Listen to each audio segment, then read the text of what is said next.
మేడ్చల్ జిల్లా ఘట్కేసర్ రైల్వే స్టేషన్లో ఫలక్నుమా ఎక్స్ప్రెస్ రైల్లో పోలీసులు ఆకస్మిక తనిఖీలు నిర్వహించారు.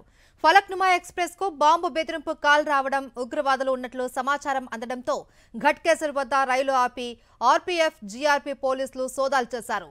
ఫలక్నుమా ఎక్స్ప్రెస్ హౌరా నుంచి సికింద్రాబాద్ వస్తున్న క్రమంలో ఈ సోదాలు జరిగాయి. అయితే అధికారులు దీన్ని ధృవీకరించలేదు.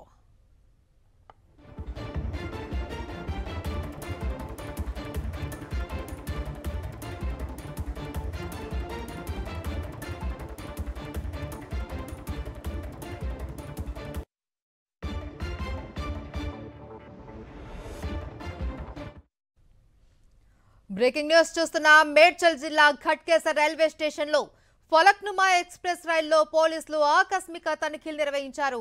ఫలక్నుమా ఎక్స్ప్రెస్ కు బాంబు బెదిరింపు కాల్ రావడం, ఉగ్రవాదులు ఉన్నట్లు సమాచారం అందింది. దీంతో ఘట్కేసర్ వద్ద రైలు ఆపి ఆర్పీఎఫ్, జీఆర్పీ పోలీసులు సోదాలు చేశారు. ఫలక్నుమా ఎక్స్ప్రెస్ హౌరా నుంచి సికింద్రాబాద్ వస్తున్న క్రమంలో ఈ సోదాలు జరిగాయి. అయితే అధికారులు దీన్ని ధృవీకరించలేదు.